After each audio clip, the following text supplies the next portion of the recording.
Welcome into another edition of New Track Record. Caleb Hatch, Justin Kinney, and chaos. Chaos this week for our episode. Silly season chaos. This has been quite the surprising news week with lots of news, lots of driver movement. We'll get to all that on this episode. First off, hi, Justin. Hi. How are we doing? Well, apparently I'm not doing well because I feel like there's something caught in my throat. That's kind of how I felt all week with this nagging cough that I've been battling. So it's been rough. Hopefully I'm not giving you what I had. But that's the only thing hanging on. I had congestion, all that stuff. All I have left is this nagging cough. But it can't help with the changing weather. Like last week it felt like late fall. This week it's late spring. And now next week it's going to be back to late fall. Actually, no, next week's going to be miserable because there's a day, 40s. I think I saw the high was like 39. Like the Halloween's supposed to be like 40 degrees. Yeah. It's just terrible. It's supposed to be 80 here tomorrow. So make it make sense. Make it make sense. But yeah, it's crazy. But yeah, just we got plenty of IndyCar. Make what happened in the last week make sense in IndyCar because break it down for me. It's crazy. So, okay, on the shorthand, so we had a driver announcement that absolutely no one saw coming, that being Pietro Fittipaldi to the 30 car. You have Yuri Vips, who we thought would get that seat at Rahal. He's been retained. They have an option on him with the team. He could be a fourth car. It could be one race, could be a few races, could be more, just kind of depends. Graham Rahal, all but confirmed. Sounds like they have the contract, just not signed. And then you have everything that happened to Juncos. So it has been a busy week, along with Christian Rasmussen getting a ride. So this has been crazy. So we'll start, I guess, with today's news as we record on Thursday in the evening of the 26th here in the U.S. The big news today, and I think probably the biggest news of the week, Callum Ilott and Juncos Hollinger Racing have, I love these quotes, mutually agreed to part ways. Uh-huh. I'm sure that's how that truly went. Ilott said it a little differently. He posted a statement saying, "My time at Juncos Hollinger Racing has come to an end. I'd like to thank all the incredibly hardworking individuals within JHR for their huge effort and support since I joined them for their final 3 races in 2021. Appreciate the opportunity, blah, blah, blah. Wish them all the best." All the things. He said, "As for my future, my eyes are fully fixed on 2024 and the journey that follows." All right. So there's a lot of questions here. Now, what we knew coming into today was that Juncos wanted both drivers back, but then you had what happened at Long Beach, you had what happened at Laguna Seca in the season finale, and the toxic fan posts, and really Juncos and the team not really doing anything to defend Ilott. They did have a statement after Long Beach, but they did not after Laguna Seca, which I found very, very interesting. Yeah, they didn't handle it best, did they? And then we were told they had an option on Ilott. Either, I saw different things. One said through the end of the year, another said mid-December. So, I mean, that timeline, though, it's pretty hard to get a quality seat because they're usually all snapped up. Well, now that several of the other quality seats have been snapped up, it's back to the drawing board for Callum Ilott. And I know people want to talk about, well, there's still several IndyCar seats available. Like, nothing is confirmed at Foyt, though we expect Peterson to be back. Nothing's confirmed at Coyne. And then you have different one-off rides for the 500. You have the 4th Andretti, which I don't think Ilott's bringing a big enough budget for unless somehow they find a sponsor and that's what the sponsor wants. And then really outside of that, that's basically it. There's really not a lot of options out there for Callum Ilott. This never felt right, even from the season. Just offhand comments by Ilott and what you'd hear behind the scenes that they weren't meshing well with Canapino, or he didn't appreciate that the priority had become really Canapino, probably because of the amount of Argentinian money around him and all that stuff. Oh, the team owner is Argentinian. I mean, to me, that's the biggest thing. Totally. And there's people upset that, well, how they let Ilott kind of hang around like this, and now once they drop him, there's not much out there. I think this is a two-way street. I would be pretty shocked if Juncos had not offered Ilott something to return, wouldn't you? It just seems like, I know it's mutually parted company. I really feel like if Callum Ilott was 100% committed to returning to Juncos, he probably could. But I think he rubbed the team the wrong way a little bit with some things. The team definitely rubbed him the wrong way with some things. I just never felt like this was in a comfortable spot for 2024. Yeah, now you just wonder, we thought once Canapino, so it's interesting, we're getting mixed things, at least from what Marshall Pruitt said. Previous mailbag was, if Canapino's confirmed, that likely rules out Grosjean. Well, then now it seems like Grosjean's back on the table based on the latest thing as far as that being a possibility for him to get that seat, which would be so fascinating to see, right? I mean, it'll give us something to watch. Yeah. No denying that. So that seems to be a possibility back on the table as far as what could happen. But how would Romain Grosjean handle not being the priority with that team? Right? Right. I mean, Pruitt says in this week's mailbag, Grosjean could still be in play. This was, again, before the Ilott news, saying that if things do fall apart between him as an Ilott and Juncos, Grosjean could still be in play, along with everyone else who's trying to get hired there at the moment. I mean, think about it. You take a guy who, the thought process was you bring on Grosjean, he's internationally known, should be easier to sell sponsorship.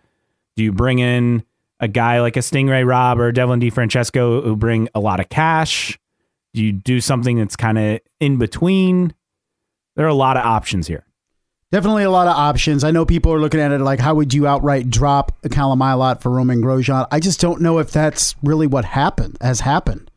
I just don't think... Could Ilott have asked to leave the team once it became clear that Canapino was coming back? Right, exactly. Year? And said, this isn't going to work a second year, right? I mean, I think we're quick to judge Juncos is in the wrong here, but I don't know if Callum Ilott was 100% in with Juncos coming back. And you look at it, he bookended his season with some two top five finishes, but after that, what did he really do? He had 3 top 10s overall for the season, 2 top 5s at St. Pete, at Laguna Seca, had the 9th at Texas. After that, that was it. Finished 16th in points. I think when we looked at Juncos Hollinger Racing over the course of 2023, we were more impressed with what Canapino is doing based on his experience as opposed to what Callum Ilott was doing. We thought Ilott was making that jump early in the season, and then it's like everything just kind of faded after that. He had a couple of good early results, a couple of top 10s. You had the issue at Long Beach, of course, midfield at Barber, and then, there really wasn't much to write home about the rest of the way besides that 5th place finish at Laguna Seca. I mean, there are no other top 10s or top 5s up until the season finale. From the second race at Texas, which they surprised everyone by being strong with both cars. Right. And then the season finale. I mean, he's a guy that didn't come up through the ladder. Finished, 2nd in F2 in 2020. Just missed out on winning the championship. I mean, I think here's my thing with Callum Ilott, to be honest. I think there's talent there, but I think there's also a little bit of arrogance there. And I don't think that arrogance meshed well with what's going on at Juncos. I'm not saying it's 100% on Callum Ilott, but I also think that this is a dude that's been through the battles of F3 and F2 and has been in F1 paddocks, and he's kind of like, I'm above Juncos. I'm a better driver than this. I don't need to be second fiddle to no driver because I came up in F2 and I finished second in F2, and I've been I went to the Ferrari Driver Academy and finished second to Mick Schumacher, was a reserve driver for Alfa Romeo. I just get that sense that Callum Ilott is a little entitled, and I don't necessarily know what he's proven over here to earn that entitlement. He's had some good one-off results, but the consistency wasn't there that I think we would have expected this year based on, the 3 races he did in 21 and then running full-time in 22. Again, single-car team. And this year, yes, having a teammate, but a rookie, so it's hard to really get a lot of extra data. I think I do see your point that I mean, I thought even in interviews he kind of came off a little entitled. Am I wrong? I mean, I don't just kind of get that vibe that I don't disagree that he's a likable driver in the sense that he's laid back and he races for an underdog team, but with the way this underdog team has handled things this year, they're hard to root for now. Also, you have to remember the McLaren strategic partnership or whatever that they have with Juncos and that team. Nathan Brown points this out, and it is interesting, the fact that McLaren has no say over the driver lineup at Juncos. Right. Like, and all the talk was, Callum Ilott and McLaren and all the hype around it. Well, that's obviously gone. Yeah, I feel like Callum Ilott, when he was the guy at Juncos, he was comfortable as being the guy. He's no longer the guy. Yeah. He is a guy with Juncos. And you could say he's the second guy compared to Canapino, Argentinian driver, Argentinian owner, money coming from Argentina to finance the team, right? I just don't think Callum Ilott was happy with that. I really think that he deserves more that he's getting from Juncos. And I think he thinks he should be the number one driver and get the attention. And based on what happened with Argentinian fans and, team ownership and, as far as what they did and didn't do in the press after the incidents this year, I understand him wanting to leave. I get it. But also, has he really proved enough to be that guy? That's kind of what I'm saying. He is a talented driver. I don't think anyone disagrees with that. But the consistency is a thing that you didn't really see. I mean, he was solidly midfield, and we thought there was a chance he could take a jump. And people say, well, this team was better than Foyt, outside the Indy 500, better than Coyne, better than Ed Carpenter Racing, better than Meyer Shank. Like, they're solidly midfield, maybe as far as last season, just behind Rahal. I mean, they're on the cusp of those top 4 or 5 teams. I mean, based on results, he did have more. I mean, his first 2 top 5s of his career. There was a jump forward. Yeah, he moved up 4 spots, finished 20th in points in 2022 to 16th, finished 12th at the 500. So, I think he did show growth, but is he showing growth that's all of a sudden going to open doors for him with bigger teams? I don't see it. Yeah, and I'm going to be honest. I think a lot of people are like, where's he going to go? Is he going to go to Coyne or Foyt or the 4th Andretti? My fear is he's not going to have a full-time IndyCar option, and that he could maybe be an Indy 500 one-off at best, and he'll race in sports cars or something in Europe.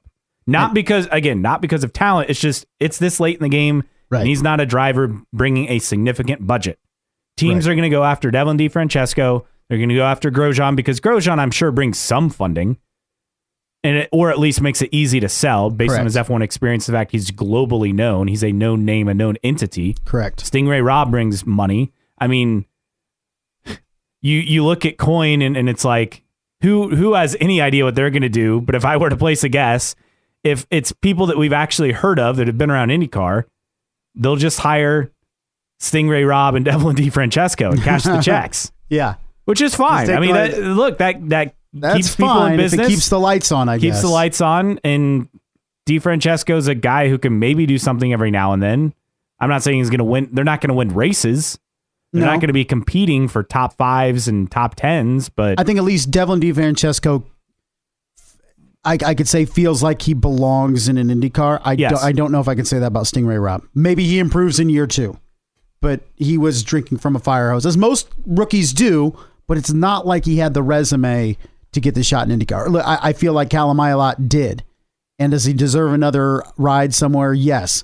But I'm not going to be here and say this is all Juncos Hollinger's fault and why is he getting cut in late October when there's nothing hardly out there. I think this is a two-way street. This was very much I think it's easy for fans to take it as, Ilott's a victim, but it wouldn't shock me if behind the scenes he was trying to get out of this before the option expired.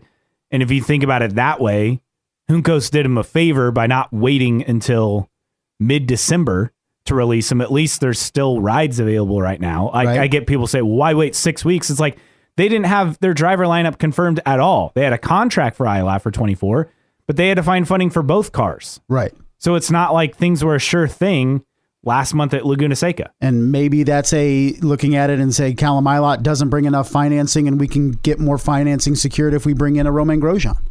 And I have a hard time blaming Juncos if that's the case. I mean, this is a business after all. This is a business. And I don't think the meshing of Canapino and Ilott worked really well. No. I'm not putting all the blame on Juncos. I'm not putting all the blame on Ilott. I just think it's a mutual thing. Both sides have issues, but I'm not going to hear and say, oh, Callum Ilott got a raw deal.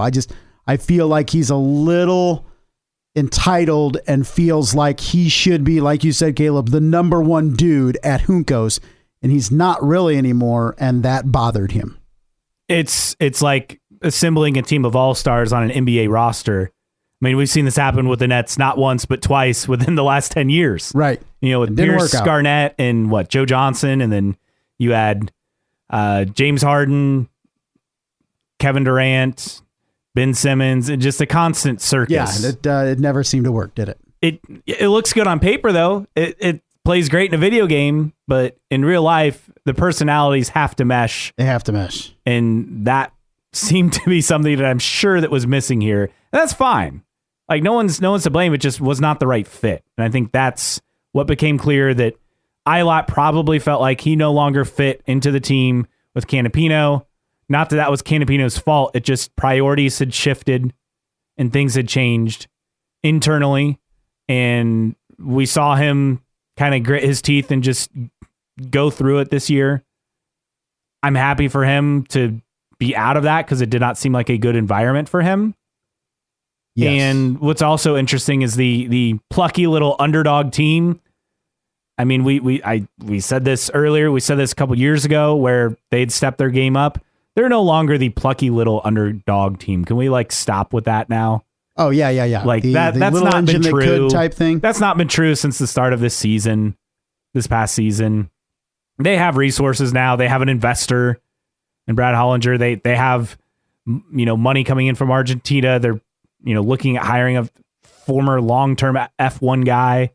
Like, they're not the plucky little team. I don't know who is anymore in the paddock.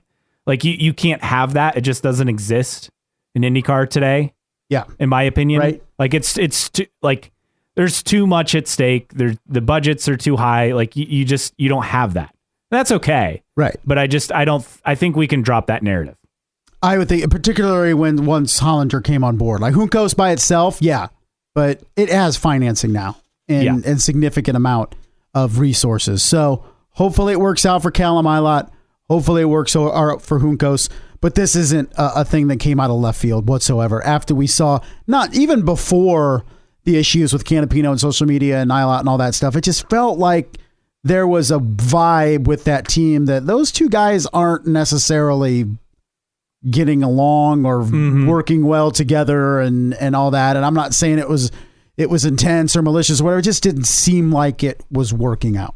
Also, could part of it be that Ilott came from Europe and the F1 ladder, and it's just different and adjusting to this style and IndyCar. I mean, with your teammate and work together and all that stuff. I mean, that's different. A possibility too. I mean, you come up through F4, F3, F2, and it's basically you're out for yourself. Yeah, it's very cutthroat. Yes, and now all of a sudden you come across the pond and you're supposed to work together with everybody, and it's kind of foreign. And it doesn't help that the driver who's your teammate is the same nationality as one of your team owners, who's championed by one of your team owners. It's a difficult position to be put in, especially for a young kid. I mean, he's still Brad Hollinger's British, though, 24. right? So, oh, is he? Yeah. So well, that makes it also more interesting. So I think there's just a lot of different things here, and hopefully it works out for Callum Ilott somewhere. I still think he has something to prove in IndyCar, but it's going to be tough to get a ride right now that's going to be a competitive ride. He may not be British. I may be wrong on that. I know he had invested, though, in F1. He had invested, I want to say, in McLaren before coming on board to invest in IndyCar and with the Juncos team. All right, so that was just the first bit of news. Just first of many. The next story, this one completely out of left field. I don't think anyone saw this coming, but Pietro Fittipaldi returns to IndyCar for the first time. You go back to a limited amount of races he ran in 2021 with Dale Coyne Racing, running 3 oval races that year. He did run 6 races in 2018, got injured though that year, not in IndyCar, but racing in a different series, and then missed some time. So he comes in running parts of 2 seasons, 9 starts, very limited. But again, this is a guy who's very talented, had a top 10 at Portland in 2018. I mean, the guy's raced in Formula One. I mean, that's I mean, I don't know what else to tell you. That's all you got to say. I mean, he's done what, 3 races in Formula One with Haas? A couple in 2020 and a couple in 2022, I want to say. Yeah. Yeah. So let's be real. I mean, in 2022, was he actually in the races that year? It was what? Yeah. What was the year? Because he did make several starts. It's just thought it was 2020 with Haas F1. He did Abu Dhabi and Bahrain that year in 2020. But I thought he did a couple races in 2022. I thought he did more as well at the end of the season. I guess Mexico City, Abu Dhabi. I think maybe he was on standby or whatever. But anyway, this guy's done F1 races and was serviceable in Formula One, so he can wheel. I mean, and he's been a reserve or test driver for several years. Yeah. In F1. I mean, you go back to 2019, he was a test driver for Haas. In 2020, he made those 2 starts. He was with the team. In 21, test reserve driver. In 22, test reserve driver. 23, test reserve driver. Like, I think he just. Here's the thing, though. You get testing time, and then he's running some sports car races as well. Like, the issue is not talent. It's just he needs more seat time, and IndyCar provides an opportunity for seat time. Returns to the U.S. He gets to race on ovals, which he talked about. You know, you got to remember, he's won on short track late model racing. Like, he's won oval races. So he's excited to get back to that element. And I think it's hilarious that we have Pietro Fittipaldi, who everyone, thinks as this Brazilian guy supported by his grandpa and his uncles. But here he is, Brazilian American. He was born in Miami. He's won short track racing on ovals on the NASCAR series, like in Wheelin' All-American series. He's won races there. Then he went to Europe, focused on his road racing career, had success. Now he's back to IndyCar.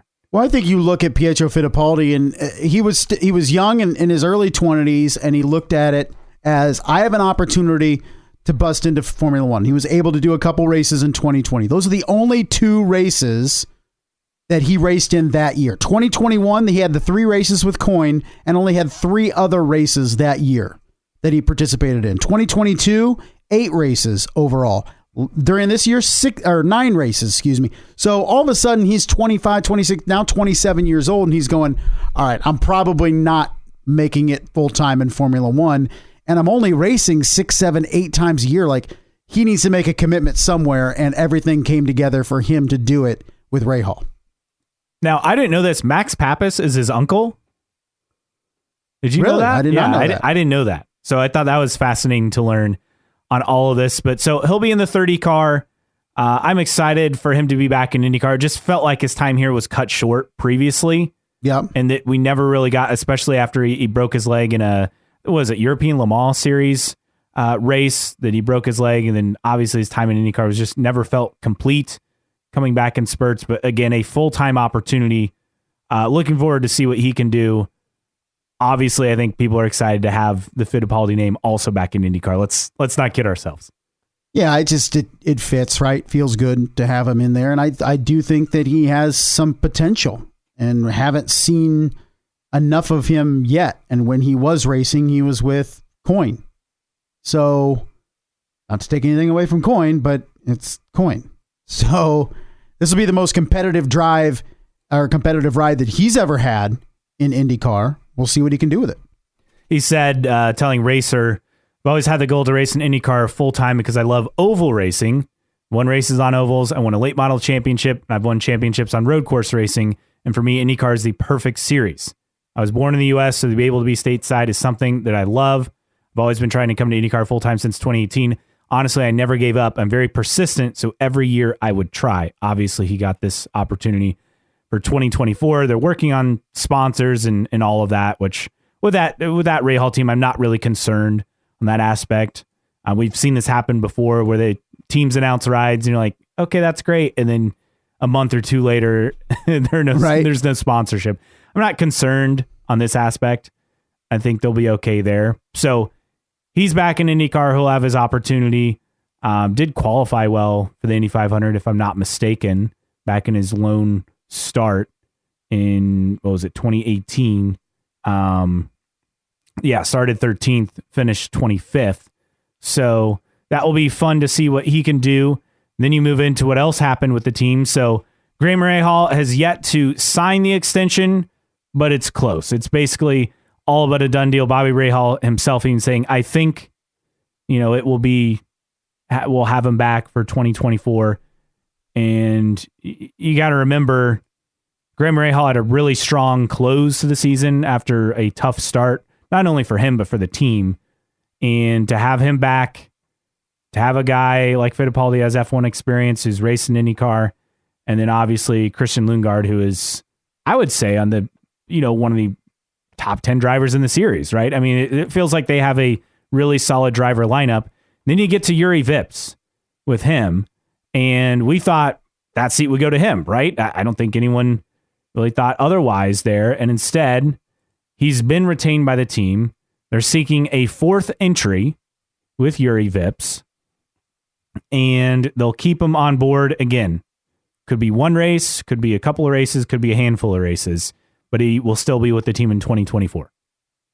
The fourth entry thing is what got me. Yeah. Because this is not any team that needs to be expanding entries by any means. Now, I understand like a one-off for the Indy 500, but even then we saw that last year and how bad that went. Yeah, right? So, and it's not like he has oval experience either. Why? Now, granted, they made tremendous strides from the 500 last year, no doubt. On road and street courses. Right, but you still stink on oval. So why would you even entertain going to 4 car? I know, if the funding's there, but just why? You would have to stretch thin. You'd have to hire more people. What would possibly make you do that? Commercial partners. I guess I don't know that why would anyone do anything in racing besides, we have a commercial partner that's on board. I get it. I just, you look at Andretti, who's considering shrinking down to 3. Why? Because they can't be competitive with all 4. Why keep expanding if you can't be competitive with all of your cars? I just, I hope that Yuri Vips gets an opportunity in some capacity. I just don't know if it should be in a 4th car for Rahal. We shall see. That is the one wild card. I mean, this to me though all but confirms Rahal's interested in a 4th car for the 500, right? I mean, why else would you say that? I mean, do you think that's Vips for the 500, or do you think that could be somebody else? Well, we thought all last offseason that seat was Ryan Hunter-Reay's, and it ended up going to Catherine Legge. So it's only October after all. Plenty of time. You got to remember that seat out. The Rahal team has other series like Correct. Sports cars and IMSA that Vips could be a part of. Right. So something to keep in just mind. Want to keep him in the family, apparently. Yeah. They obviously want to keep him on board, and that's fine. I think he showed well enough to be a part of it. And then I mentioned Graham Rahal, all but confirmed basically for a contract extension. And I think it was Nathan Brown who said this. I mean, this could be his final, contract as a full-time driver, which is crazy to think about, but it makes sense. What do you think? It's probably a 3-year deal? Probably 2-year with an option. Yeah. But if they can build as a team off of last year, I think you'll feel pretty good about where they're. I mean, obviously Lundgaard is again, he's on the short list. They better show amazing this year to keep him. Right. Let's not get ourselves there. But then the other thing is you got to see improvement on ovals, and we won't know until May because there's no oval race before May. Yeah, unfortunately for them, and look at that. I mean, that we talk about the importance of an oval prior to the 500 for the series in general. How important is it for Rahal after the struggles that they had last year at the 500, and now they don't have a Texas before to get at least try some things that they think, okay, could be better than last year. Now they're going to go right into practice at the Speedway and see what they have. It'll be tough for them. That's the thing that I think is going to be the wild card, because it's not just the fact that that's the first oval, but it's the first oval with the hybrid as well. Correct. You can't forget about that. Yes. All sorts of elements involved in that. And then we continue on in the news. Now what? IndyCar 2024 silly season. We mentioned Christian Rasmussen, the Indy Lights, as we still call, we refuse to acknowledge the new name. No, it's not. Yeah, it's Indy Lights. It's Indy Lights. It's Indy Lights. It's Twitter. We refuse to change. But he got the I almost said full time, and I caught myself. He got the road and street course side, and Ed Carpenter will step in on the ovals. Rasmussen will run a third car for the Indy 500 in 2024. Now, before we get all critical of this move, I will say this. Nathan Brown, IndyStar.com, talked with Ed about all of this, and I did at least buy some of the reasoning. Okay. Because let's look at how Ed Carpenter did when he was just a third car, as opposed to running the ovals split with a 20 car. Because you remember for years, it's like, well, why don't they just, have a full-time driver? Which they did. And then they did. And it didn't go well. Right. It did not go well at all. You look at what Ed Carpenter did this past season, it was not good. I don't know what else to say. Like, his best finish was 13th, and that was at Texas. 20th or worse. It hasn't been good in a while. Then you go to what he did, because he did that in 2022 as well. And you look at the results there, again, not good. Best finish of 13th, 17th or worse for the remaining races. So I know the results weren't there. I can't disagree with that. Now, to me, is the best option to have Ed Carpenter just run a third car for Indy? Yes, I think so. I think you think so. Yeah, that's fine. I think it's better to go the route that they're maybe going as far as having more success on the ovals, in theory. Uh-huh. But at some point, though, like with Ed Carpenter, before the reasoning was, well, we can have this third entry and run at Texas, before Indy be up to speed. Well, now that's gone away. That's gone away. And so you're going to have Indy, and then you're going to have like a gap to the rest of the oval races, like a 2-month gap. Then you have Iowa, and then a couple weeks later you have Milwaukee and Gateway, and that's it. So, and some of the reasoning as well, you can get better qualifying results because, you'll have Indy, and then if you qualify, you get a better qualifying start, because the problem with the 33 car, and this is another reason I found interesting, I didn't think about, and I don't think any of us ever thought about, Ed Carpenter was always going out there first. Yeah, I know. That is not the spot you want to be in for oval qualifying. Not at all. You want to be one of the last to go out. And so when maybe it's based on points, and maybe this will points. help that entry and help it as far as qualifying on all the ovals. And maybe, not to say that the reason was simply, well, it's hard to qualify when you're going out there first and to qualify well. I think he had like a 4th at Iowa for one of the races, but it's hard to be competitive and qualify, which that is true. However, on an oval, like these aren't track position races usually. Right. Like you have the opportunity to move up, and quite simply, Ed Carpenter was not capable of doing that these last 2 years. I guess here's my thing. First off, the Danish takeover of IndyCar is really starting to be concerning to me. But Christian Rasmussen, 1 USF 2000, 1 Indy Pro 2000, 1 Indy Lights. Okay. Wouldn't it be best for Ed Carpenter Racing to race him full time and just have him, hey, you're going to be drinking from a garden hose, and the ovals are going to be a big learning curve, but we're throwing you out there. You need to learn. We have a lot of faith in you, blah, blah, blah. Instead, Ed is stepping in and going to be a 42. Like, how does this help the team develop long term? Eventually, you're going to need to know what you have in Christian Rasmussen on ovals. Yeah. Right? Like, why not just throw him out there full time? And another aspect in all of this is that the team, has a development driver in Josh Pearson, who's in lights, who is, I believe, staying with HMD for this upcoming season. Which is where Rasmussen was last year. And again, development driver. So the goal is, okay, if he moves up, then you have between VK and Christian Rasmussen, who's believed to have a multi-year deal. And then you have Josh Pearson, wanting to move up to IndyCar if he's ready, if he has success, which, I mean, I think he'll have success. There will be a lot of challengers. I think Indy Lights will be fascinating this year. But then you have a logjam because you have 3 drivers and you only have 2 seats.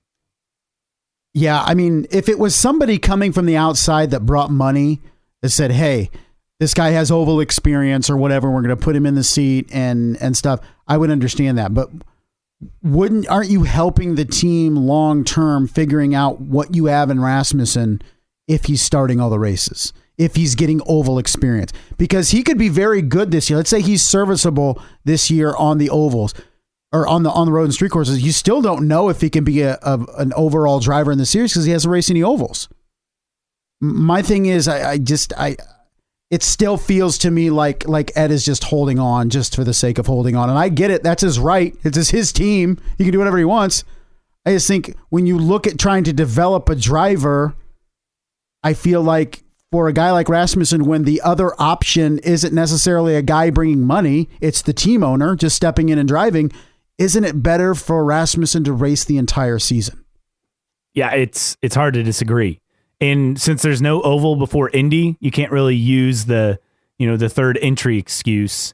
Right. Like, just run the Indy 500. Like, the other races, what's it matter you're not if you getting race results. Ed Carpenter, as far as he is 5th in the 21 Indy 500. He was 5th at Texas in 2020.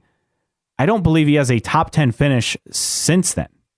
Isn't it better for the team, for Rasmussen to go around in the short ovals at Milwaukee and Iowa and Gateway and learn, as opposed to Ed being out there? Yeah. Ed hasn't finished in the top 10 since a 5th at Indy in 2021.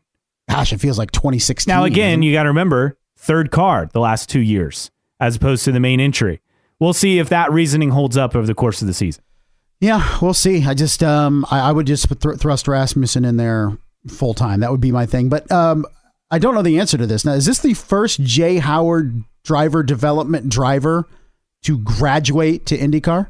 Ooh, that's a good question. I don't know. Because Jay Howard, he was a Jay Howard driver development guy in F2000 and Indy Pro 2000. So I wonder if this is the first from Jay Howard's camp to graduate to IndyCar. That is a I don't know how great question. I tried to go to Jay Howard driver development. It just takes me to Jay Howard's page. Yeah, because he was a driver. I don't know how to track that, but it would be cool. I mean, he started that with karting and Formula 4 and all that stuff. But I wonder if that's the first guy to make the jump from the Jay Howard driver development program. And some other notes on all these moves. So Ed Carpenter Racing, we talked about this pretty recently. Marshall Pruitt of Racer.com reporting Indy 500 winning race engineer Eric Cowden on his way to Ed Carpenter Racing once he completes a non-compete period with Chip Ganassi Racing. So that would help as them bolstering their engineering staff, which I think all cried for. Saying you gotta improve your behind the scenes people. That'll help. As far as Bitnile, Nathan Brown saying that Bitnile expected to be back on the cars. The way Ed worded it was interesting in all of this. Carpenter was wearing a Bitnile branded polo during the Zoom call, so the company will indeed return in a similar, highly visible role in 2024. Ed saying they will be part of our program. There may be different brands or look a little different than it did last year. That'll have its own announcement in due time. So one would think they'll be back in some form or fashion. Very nice. We'll see what happens. Yeah. So that's the news as far as silly season. The other thing that kind of comes of that. So Rasmussen and Oliver Askew were in play for that seat. And I think we're going to disagree with Marshall Pruitt on his column talking about Askew, not getting a chance. Here's my thing with all this. I think you and I both agree on this. Oliver Askew had his chance. Yes. Also, he didn't help himself with the comments he made after he had the concussion and the dispute with McLaren. And then he even went on to say, don't be surprised if my IndyCar career is over. That's the headline in the race article from November 6, 2020. Well, here we are. I mean, he had a seat in Formula E with Andretti, was kind of mid-level there. He got a couple rides this past year, right? Did he actually compete in a race or no? He was just talked about. No, he was talked about. Yeah. No, he was never in a race. So, I mean, here's the thing: when you have your management blast a team, like what? Yeah, I don't know what you expect. Happen? I don't know what you expect to happen. Whether you're right or wrong, you don't go public with it. Okay, and he had an opportunity at McLaren in 2020, and it didn't work out. And he had one podium that year at Iowa. Yes. We seem to, some people just seem to be stuck in this. We recycle talent in IndyCar, and guys aren't given enough of an opportunity. And I think Oliver Askew had an opportunity, not just on track, but to show that he can be a professional race car driver, not just on the track, but also in how he handles his business. And it's a cutthroat business on track and off track. And if you speak out of turn, you're not only going to eliminate opportunities with that team, and then we're not talking about just a fledgling team. We're talking about Arrow McLaren, okay? Then other teams pick up on that. And they'll put up with BS to a certain extent if you're a really good driver. I don't think Oliver Askew is a really good driver. I think he's serviceable. Alex Palou got away with it because he's now a two-time IndyCar champion. Because he wins. This is the thing. This is like in everyday life, right? If you're really good at your job, but you're an ass, you could probably get away with it a little bit more than you're not very good at your job and you're just, a nice person, right? I mean, or just a normal person that doesn't do their job very well. So this is the thing is you have to show talent to get away with some of the shenanigans that other drivers get away with. Oliver Askew didn't show that, and that's why he's without a ride. But I think that he's gotten enough of an opportunity in IndyCar to show what he could do, and he didn't maximize it. And he talked out of turn. And that can shut the doors of a lot of things. That combination is not a good one. Yeah, I mean, that's how those things play out when you have your management bad-mouthing a team, and we've seen that team. They don't mess around. You don't do that. I mean, you just don't. I mean, we've seen parts of that team have an issue with a guy not having his clothes on for a body issue of ESPN, an ESPN magazine. Right? So yeah, they no longer do the body issue because the magazine no longer exists. That team name no longer exists. Not at all. It was the PR person lost her job. James Hinchcliffe lost his job. Major fallout. So that's how that team, whether you agree with it or not, rolls. So if you speak out of turn against that team, it's not going to go well. But I don't know what the infatuation is with recycling drivers, with Oliver Askew and Connor Daly and all these guys. I'm not saying they're bad people or bad drivers. I just look at both of those guys as they've had their opportunity. And let's be real, Connor Daly has had multitude more opportunities than Oliver Askew has. Yes. But I just don't understand about Connor Daly's never got a fair shot or Oliver Askew had got a fair shot. They've gotten their fair shots, okay? And they didn't maximize those. And they alienated some people in the process. We saw Connor Daly do that, right? Yep. Recently. Yep. So neither one of them showed enough on track, and neither one of them have carried themselves in a way that endeared themselves to certain people in the series. And those two reasons are why neither have a ride. I'm all for second chances. Don't get me wrong. And I think Askew's a little different because it was his management team who made the comments that caused the issues, not necessarily Askew himself. But I mean, he got an opportunity in 2021. Yeah.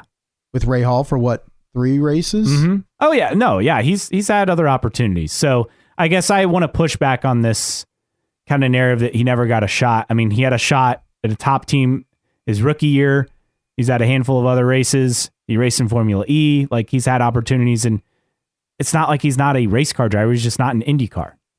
There are only, it used to be there are only 17 seats in IndyCar. You go back pre-split, and then since then, outside, 2009, 10-ish, we've had, 24, 25 plus seats a lot of these years.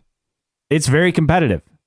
and very few people can get these rides. And that's the way it is, and I think that's how it should be.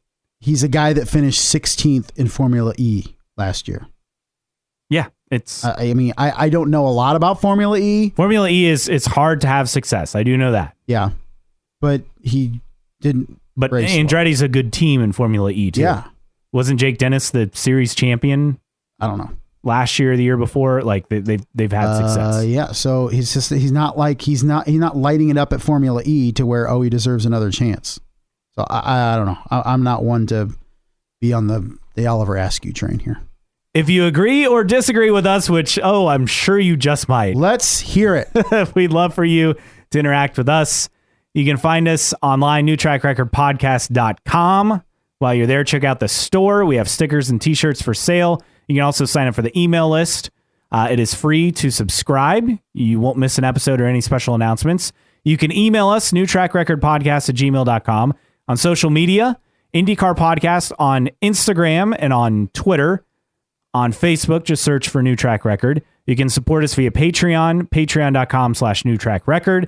Thanks to Xavier, Rob, and several others for their support every month. Again, it starts at just $1 a month.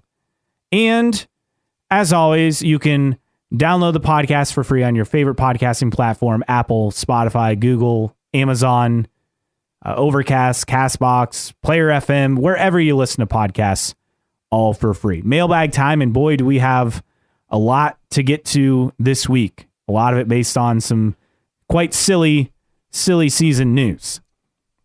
So we start off, though, from things from late last week, and we kick it off with Bill Hesse.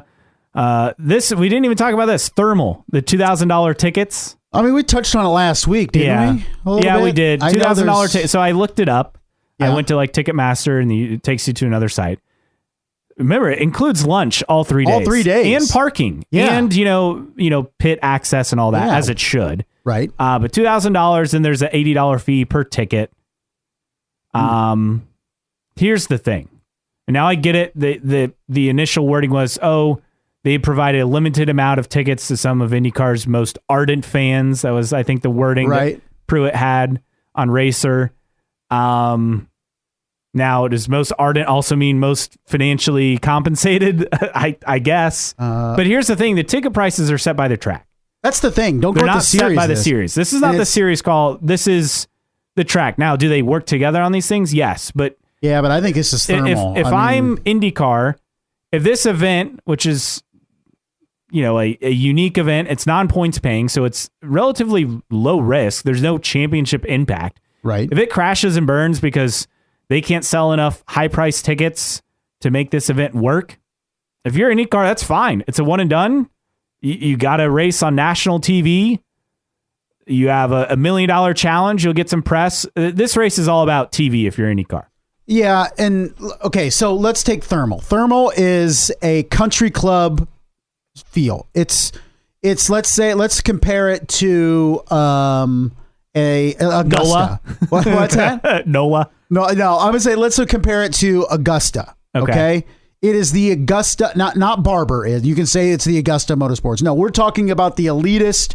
It is, you can't even get in unless you're rich, basically. It's the Augusta of racing. And for those who don't know, Augusta is Augusta National Golf Club. Yes. It's where the Masters is held every year. Correct. Just for context. And good luck trying to get a tee time or even them opening the gate for you. That won't happen. Good luck even trying to get tickets. There's a ticket lottery every year. Exactly. So this is very much this is an elitist country club race course where rich people that have more money than we will ever conceive making in our entire lifetimes go to cut loose with their $1 million cars and all that stuff. It's not for us to go. Okay. The ticket prices have been set to reflect that at $2,000 for the weekend. This is an event that's not for us to attend. Okay.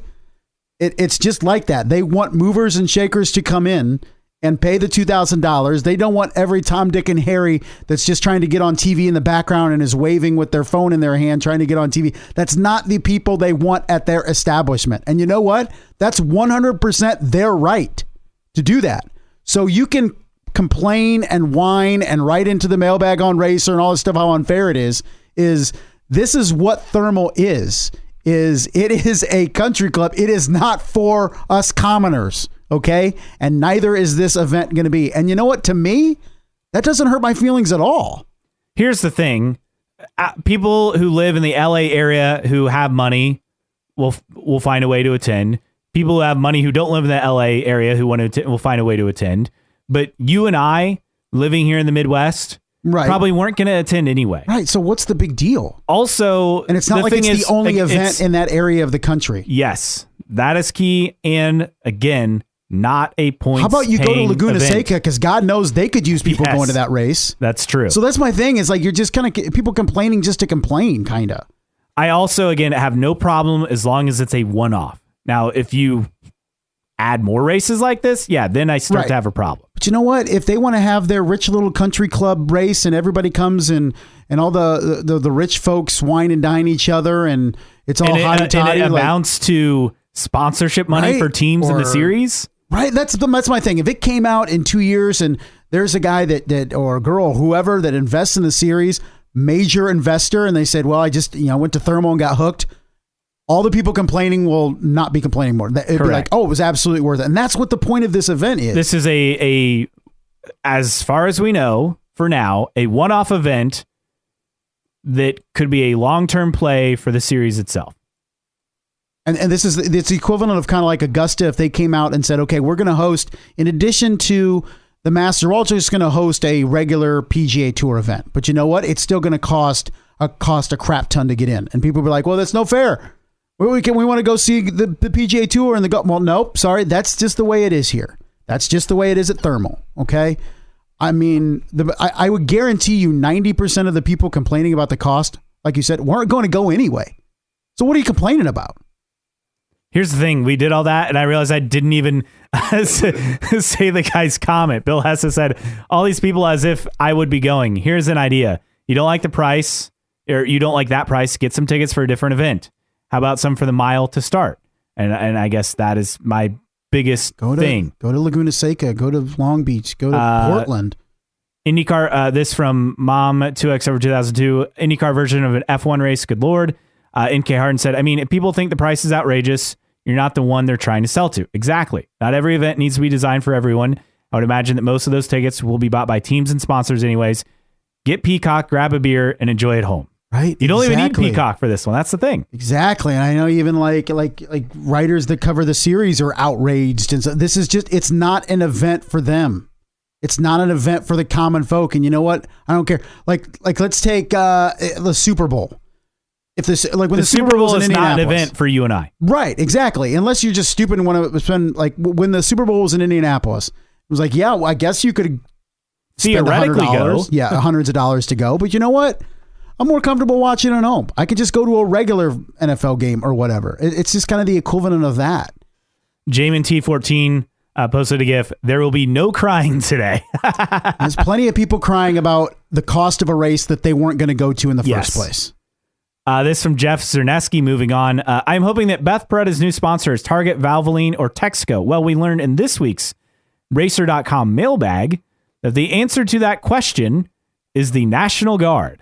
Which is something that you mentioned you wanted to say when you were talking about it, but you felt it was too outlandish. Yes, I thought it was too... I'm like, there's no way. So basically what we've learned in Marshall Pruitt's mailbag is basically that the National Guard is looking at Beth Paretta's team as some sort of advertising marketing incentive to get women to... Correct. ...enlist in the National Guard. And that's kind of what they're going to build this thing around. So... As we talked about last week, I hope that this works out for Beth Paretta. She's done all the right things. She's said all the right things. She just needs some support, and hopefully National Guard is a big piece of making that happen. This from Run_Mark_Run, talking about Lindsey Brewer. Not to be shallow, but shouldn't IndyCar be really interested in partnering with Lindsey Brewer? Yes. I did the research, just an assign, and she has 4 times the Instagram followers as the IndyCar Series account. Yes. Like I said, like she is a beautiful woman that is a model, basically. And drives race cars. And drives race cars. Like, wouldn't that be somebody that you would want heavily involved in your sport? I mean, okay, if that's shallow, then turn on Sports Center and every football game with a sideline reporter and blah, blah, blah, and tell me. Every football game, period, with cheerleaders. Well, yeah, but I'm saying like in terms of they're hiring, beautiful, attractive women. There's plenty of normal, average-looking women out there that know football backwards and front, but they're not getting sideline jobs. It's the beautiful women that are. So if we want to talk shallow about auto racing, it's a Pandora's box. You're opening to everything. Yeah. Also, it's like she's also qualified to be, even better this level. Like she's raced in USF Pro 2000. She's raced at the time it was called Indy Pro 2000. She won a race in the Skip Barber Formula Race Series a couple years back. Are her results otherworldly? No. But she ran 2 years in USF Pro 2000, had a couple of top tens, finished mid-pack basically both those years. And she's pretty good looking. That elsewhere, combination is, good for the series. Okay, a lot of comments on the Pietro Fittipaldi announcement that we were all shocked by. Mom 2X over 2002 said, surprise for sure. People on Instagram, Facebook didn't get the drink the milk, not OJ comments, LOL. That's good. Jeremy from HBG said, maybe I'm completely wrong, but is this a step up from Harvey? That is a fascinating question. TBD, I would say. Yeah. We don't have enough of a sample size, but I like the question. I don't know because I don't know if we know enough data. Jack Harvey ran 79 races over 7 years, had one podium. We have 9 races over 2 seasons so far for Pietro Fittipaldi. We saw enough of Jack Harvey to know what he is and isn't. We haven't seen enough of Pietro Fittipaldi to make that determination. Shevchenko saying that was out of left field. Jamin T14, that came out of nowhere. Elsewhere, you have Jay Blasteri said straight out of left field, but add another quality driver and a legacy auto racing name to the IndyCar field. Thumbs up. So a lot of positive thoughts on this one and this announcement. So good news there. I think we're all looking forward to that. Jeremy from HBG followed up on the Jack Harvey thing as far as the comparison, saying, by the way, I don't think it is. We shall see. Again, I don't know if we have enough to go off of currently. Not yet. Maybe not. Not sure. Shevchenko also saying, if I'm Coyne or Juncos or Foyt, I'm welcoming other teams stretching themselves thin. We were talking about we're talking about Rahal potentially going to a 4th car. Yes. And that was the case I made with, don't understand why you would do it when you're not competitive everywhere with 3 cars. Yeah, it's a legitimate question. Now a lot of replies on Callum Ilott and where he ends up in 2024. Hunter's Way 67. I hope Andretti, but I'm worried it's too late. BS move from Ricardo and JHR to delay this announcement. Again, that's what we all kind of think. Hunter's Way 67. I think you said, who's to say it's one-sided? He said, I'm sure Callum probably wanted out right after Laguna Seca. Ricardo held the option, so it's on him, in my opinion. Bingles DFW said Callum has to be grateful not to get paid in Argentine pesos anymore. Jeremy from HBG, hopefully someplace that treats threats a bit more seriously. Bauer Racing, anybody deserves better treatment than what they gave him. DeGuerra said, not in IndyCar, I'm afraid. Yeah, I unfortunately agree. Ben Payne _Cam said, I think the only real option for IndyCar would be a 4th Andretti or McLaren, unless someone's going to get dumped we don't know about. But I think it's more likely he won't be in the series. Yep. Bill Hessa said Andretti 4th car. Jeff Cerneski said sports cars. That's my fear. At least for a year. I could see him going to sports car and the stars this coming year and then trying to land somewhere, or maybe like a late replacement for somebody that gets let go before the season ends. It does not look good though. I don't know what else to say about that, right? Yeah, timing isn't everything, but we went over it earlier in the podcast about I don't think it's 100% on Juncos. No, exactly not. All right, that wraps up the mailbag news and notes time. We have several items to get to this week. Nathan Brown got a question about, as far as engine leases available, saying Honda was asked after Ganassi announced a 5th car if they had the bandwidth to run a 16th full-time car. Should Andretti want to stay at 4 full-time entries in 2024? Didn't say no. Andretti will decide imminently whether they'll run 3 or 4 in 2024. If that's 3, and RLL comes across, gotta hit expand here, comes across the funding to fund another full-time car. Perhaps they can persuade HPD, but it's late in the process to be deciding such things. With a brand new hybrid component, spare parts will already be tough to come by. HPD has traditionally said 15 is their limit, but not a hard cap. Doesn't it feel like, I always feel like HPD is kind of like that pushover parent that always puts their foot down about like, all right, no more. And then something happens and they give. And then they go, okay, no more. And then they give in. Like, it always feels like HPD is like, all right, we're done. We're done at 14. Oh, wait, no, we'll do 15. We're done at 15. All right, we can do 16. But we're done at 16. It just always feel like, Chevy's always like, no, we're done. But isn't it Honda funny always because when it comes to Indy, though, Chevy's like, yeah, we're not running any more than this. And Honda's like, yeah, we could do more, but we don't want to run in 19th. It's like what? Right, if they're parents, you're always going to Honda to try to get them. You're not if Honda was mom and Chevy's dad, like you're going to Honda when you're wanting something because dad's not giving in. Chevy's not giving in. But Honda's always, yeah, but this is it. We're done now. Oh, wait, then you got somebody else. Well, yeah, but this is it, though. It's just kind of amusing. It is funny because that does seem to be true. Chevy's like, we got Penske, we're good. Everyone else, we'll just throw in, they get the leftovers. We've said it before, half jokingly, but it's true. If Chevy would be fine with 3 cars if it just ran Penske. Yes. Like, you know what? We're fine. Honda, you can have the rest of the series. We'll just take Penske. Elsewhere this week, Indy 500 tickets officially on sale. Also for the Brickyard 400 as well as it returns for 2024.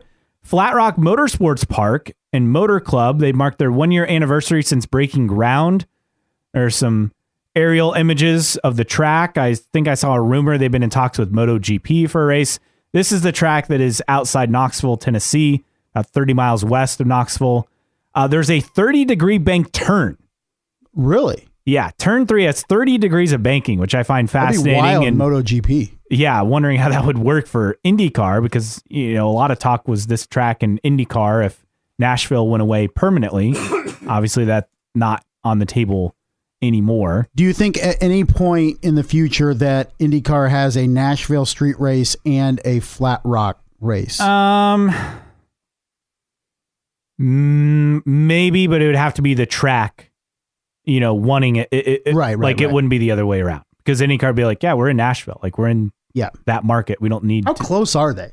A couple hours? Like a couple hours. And you got to remember there's also the Nashville Central Time and because Knoxville's almost on the border, right? No. West? Well, yeah, yes. East. They're east of Nashville. East Tennessee. Okay. But they're not on the border or anything. Okay. No, it's still like another hour plus to like Bristol in that area. Okay. Gotcha. The Indianapolis Motor Speedway economic impact. This is a study from IU Public Policy, $1.058 billion. Yearly? This for, I believe, last year. Huh. A lot of money. Yeah. I mean, I believe it. 566.4 million for the month of May. That was actually for this year. Brickyard Weekend, 117.2 million, nearly 8,500 jobs as far as full-time equivalent employees, and total labor income, $360 million. So a lot of big numbers. I was to say, a lot of big numbers being thrown out there. A couple of F1 notes as it ties into IndyCar. Andretti Global built an F1 car to 2023 specs that they're testing now this week in Cologne. In the Toyota wind tunnel. Michael Andretti still hoping to be on the grid in 2025. Obviously, they haven't even had conversations yet. So as far as F1 and FOM, and then you can go through like the teams. There's a good AP story on all this, but Mike Crack of Aston Martin is all in. We already know that Zach Brown of McLaren's all in. Toto Wolff was kind of like, I don't really know the guy. It's like, well, you guys at least talked once at Miami. Right. Yeah. Gunther Steiner's like, I don't know enough. There are a lot of weird excuses. A lot of coy responses, right? But Andretti pretty much said, this is from the story, Andretti can make a case that keeping him out of F1 is indeed personal. 3 different people with direct knowledge of the conversations confirmed to AP that F1 asked General Motors if it would partner with someone other than Andretti. Yikes. Yeah. Interesting. And here's the thing. If F1 wants GM Cadillac, they just want it with one of their current teams. Because they don't want to spend the money. And speaking of Andretti, Michael Andretti was previously the last American driver to score F1 points. 93 Italian GP. He had a podium. Not anymore. Logan Sargent after Lewis Hamilton and was it Charles Leclerc also disqualified at COTA? Finished 10th, so he got a point. Hey, it's been a tough rookie season, but again, in the points at your home GP, he found out on the plane after the race, you take it. You take whatever you can get at this point. Yeah. And speaking of F1 and IndyCar, Kyle Kirkwood saying, yeah, I would hope that he would consider me as far as if Andretti were to get an F1 team. And I think Kirkwood would obviously be considered. Just got to earn those super license points, as we all know. Yes, which is not the easiest in IndyCar, as we also know. Yeah. All right, tweets of the week time. It's just one tweet, but it's really good. This from Fred Smith 914. Pretty high correlation between American flags on cars this week and teams that are threatened by the existence of a competent American team with a major American car company's backing. Wonder what that's about. I don't think they're afraid of an American team. They're afraid of an 11th team. I think that's the thing. And I think that's important to understand is it's not because it's Andretti. It's because it's an 11th team. Yes. And because it's an entry that would take, in their eyes, would take money away from them. Correct. Even though Andretti would pay for the dilution fee. Right. Which is kind of why they have it in place. I just, the whole thing is dumb. It's not looking good. I know at some point, if you're Andretti, I was thinking about this today, and with how chaotic I think everyone expects Las Vegas to be, and like at some point the jig is up with F1, right? As far as in the US, eventually, it's very much in vogue now. But I think that will fall out after this season. I don't think it's for just the United States, though. I think Andretti wants to go global. Well, yes. That's why it's Andretti Global. So it may fall off in the United States, but I still don't think the interest from Andretti goes down. Oh, no. I'm not saying his interest will go away. I'm saying in the U.S., F1 interest, I think, is going to drop, and I think it will after the season. Well, I think it's going to take till next season. It peaked. I think it will have peaked in the U.S. If it's another dominant year next year for Max Verstappen, then yes. That's it. Yes. But here's the thing.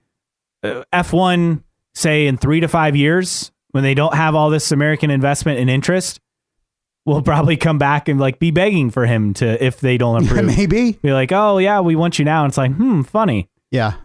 Maybe. Wouldn't shock me. All right, random split error driver of the week time. All right, we're going to the OG IRL season, 96-97, always a fertile ground for random split era drivers of the week. And we're going with Juan Carlos Carbonell, the household name from the 96-97 season that raced one race. The 1996 Las Vegas 500K was his race. He is a Chilean race car driver born in Santiago.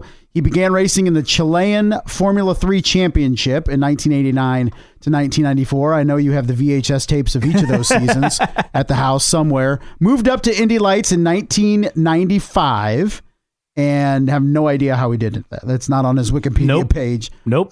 Did the IMSA World Sports Car Series in 96. In late 1996, he started a single race in the IRL at Vegas. In 2010, at 40 years of age, he captured his first Chilean Formula 3 championship title. He raced for Tempero Giuffra Racing in 96-97, and his one race was that Vegas race in 1996. Checking out that race in more detail, you look at, let's see, the report of the race. Let's see. Practice. It says more entries were filled. So this is race week. You're still having entries in. So more entries were filled on race week for a total of 29 drivers, a new record for a non-Indy 500 IRL race. Robbie Gordon drove for Walker Racing in that race. Let's see. Eventually, 28 drivers took to the track. And let's see. This is the first ever race at Las Vegas Motor Speedway. An estimated crowd of 67,132 spectators made it to the yet unfinished Las Vegas Motor Speedway for its first big race, despite long traffic jams that continued throughout the race. Windy conditions played havoc with the track, blowing sand onto the outside lane. You're looking at let's go to the finishers. Richie Hearn won this race. Ari Leindyke qualified, and again, they're using kart cars. Correct. 226.491. This is ridiculous. I think Absurd. Ari started on the pole with that, and there were 9 cautions. Johnny Parsons was in that race. Tice Carlson, Tony Stewart wrecked. Mark Dismore wrecked. But in the end, after the attrition of 28 cars starting Juan Carlos Carbonell finished 19th. He went out after 112 laps due to the car overheating. Only, let's see, how many cars? There were only 2 cars in the lead lap at the end of the race. Richie Hearn, the winner, and Michel Jourdain Jr., who finished 1.6 seconds behind. Everybody else was at least 1 lap down. A lot of carnage. And Johnny O'Connell went upside down the front straight, got out of the car. He was fine. And again, only start and he was a former American IndyCar Series driver as well. Juan Carlos Carbonell. Interestingly enough, so this race started on ABC, okay, and it was such a long race with all the carnage. He said during one of the cautions in which Stan Waddles crashed, in which he lost consciousness and had to be slowly extricated from his car, but was uninjured. Kind of weird. How do you lose consciousness but you're uninjured? Anyway, during this caution period, ABC signed off their TV broadcast in the East Coast as the slow, caution-filled pace had consumed the allotted TV window with 68 laps to go. Due to scheduling conflicts, the race couldn't be moved to ESPN, and only a few selected moments of the remaining laps were aired on late-night news. As of 2023, the West Coast version of the broadcast has not surfaced, which means the final 68 laps of this race, for most people, they have never seen. And it's unknown where it is. It's crazy. I can ask one of my coworkers if he has the rest of this, this race on VHS somewhere. It started on ABC. It couldn't be moved to ESPN. And there were only a few select moments of the remaining laps were aired on late night news. So where the final 68 laps are, no one knows. There's a lot of fascinating stuff online just searching about this race. I'm reading a story from the archives of the LA Times talking about it before the race. The track, 107,000 seats. The track official called it the racetrack for the next century. Yeah. Mm-hmm. Said they'd be pleased with 30,000. Well, they more than doubled that, obviously. Just fascinating stuff on this race, this track. So bizarre. So much of this is just like wild to read about looking back nearly 30 years later. Here's the thing too. So practice and qualifying, there's a story. So one of the support races was a Shelby Pro Series support race. I imagine in Shelby Cobras. I would assume. So it was held before the last practice session. A 49-year-old retired Vegas police officer named R.C. Mathis suffered multiple injuries in a crash at Turn 4. He was airlifted to University Medical Center of Southern Nevada. He was pronounced dead at 10:49 p.m., becoming the first fatality at the Las Vegas Motor Speedway on the opening weekend. That's crazy. This race is fascinating. And that's a foot. Like, imagine that happening now. Yeah, it's merely a footnote in that race. But yeah, a support race. A dude was killed. The first fatality at Vegas. But go read about the 96 Vegas 500K. Just fascinating. And that's where we found the lone appearance for this week's Random Split Error, the driver of the week, Mr. Juan Carlos Carbonell. And that wraps up this week's episode. We'll be back next week. Hopefully more silly season news for IndyCar for Justin Kinney. I am Caleb Hatch. This has been New Track Record Podcast.